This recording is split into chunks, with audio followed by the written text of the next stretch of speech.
দুটো পৌর নিগম নিয়ে আমরা আজকে এখানে বসেছি। আমি মোটামুটি শুরু করে দেবো, তারপরে সজল, মীনাদেবী পুরোহিত, বিজয়, এরা তিনজন রয়েছেন কলকাতা, এবং উমেশ রায় রয়েছেন হাওড়া, তারা সংযোজন করবে। বিষয়টা পশ্চিমবাংলা, এটা খুব লজ্জা, দুর্ভাগ্যে, দুঃখে পশ্চিমবঙ্গবাসী হিসাবে এবং পশ্চিমবঙ্গের রাজনৈতিক কর্মী হিসাবে, এই পশ্চিমবাংলা আর দুর্নীতি সমার্থক আলাদা করা যাচ্ছে না, এই তৃণমূল রাজে বা মমতা রাজে। তো সুতরাং কলকাতা আর হাওড়া তার ব্যতিক্রম হবে না। তো বাংলার মধ্যেই ছোটবেলা থেকে একটা প্রবাদ শুনে বড় হয়েছি, ও তোর সর্বাঙ্গ ব্যথা আমি ওষুধ দেবো কোথা।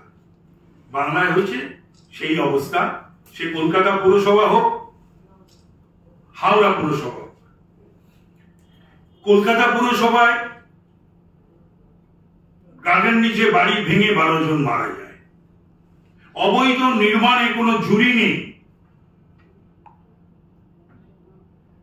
এবং সেটা মেয়র টক টু মেয়রে নিজে স্বীকার করে বলেছেন।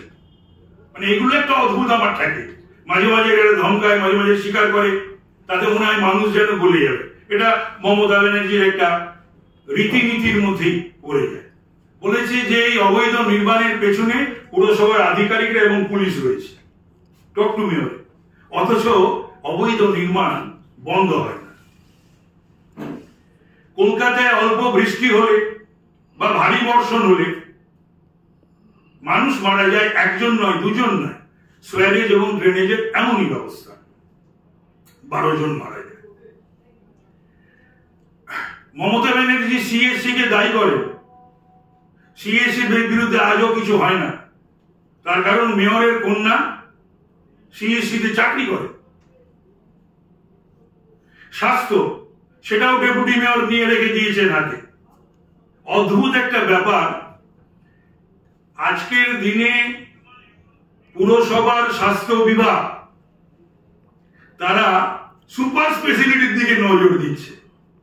প্রাইমারি হেলথ কেয়ারটা হচ্ছে কনসার্ন অফ কেএমসি, যেটা তারা দেখছেই না। কোভিডে মৃত্যু হয়ে গেলে কোমরবিড, এখানে মৃত্যুগুলোকে আটকানো হয়, ডেঙ্গুর, ম্যালেরিয়া, সব মৃত্যুকে বলে দেওয়া হয় হাসপাতাল এবং নার্সিংহোম, ছোট বড় সকলকে, যে কজ অফ ডেথ কি লেখা হবে। এবং সবচেয়ে বড় কথা, সম্ভবত 82 নম্বরে একটা হাসপাতাল করেছে, ওটা তো কাজ নয়, সরকার হাসপাতাল করবে, পুরসভা হাসপাতাল করছে, এবং আদার দেন পাবলিক হেলথ কাজ করাচ্ছে ডাক্তারদের দিয়ে, যে ডাক্তারদের স্নাতকোত্তর ডিগ্রি নেই, which they should have, যদি সুপার স্পেশালিটি করতে চায়। এই ধরনের, তারপরে হচ্ছে ছোট ছোট জায়গায় রাস্তা নেই, ঘাট নেই, বিশেষ বিশেষ কিছু এলাকা, সেই এলাকাগুলো কি, সেই এলাকাগুলো হচ্ছে ওয়াটগঞ্জ, সেই এলাকাগুলো হচ্ছে হেস্টিংস, সেই এলাকাগুলো হচ্ছে খিদিরপুর। এই বিশেষ বিশেষ এলাকাগুলোতে একেবারে যা খুশি তাই নির্মাণ হচ্ছে, এবং এই নির্মাণগুলো ভাঙারও পর্যন্ত নির্দেশ দিচ্ছে কোর্ট। ভাঙার কথা বলছে পুরসভা, কিন্তু ভাঙা হচ্ছে। কোথাও বাড়ি হেলে গিয়ে দুটো বাড়ি এক হয়ে যাচ্ছে। এটা ইতিপূর্বে কিন্তু কলকাতা শহরের বুকে যে ঘটেনি একটা দুটো ঘটনা তা না, এরকম সিরিজ অফ ইনসিডেন্টস এর পূর্বে কিন্তু আমার জানা নেই। কলকাতা শহরে জন্মের পর থেকেই হয়েছে।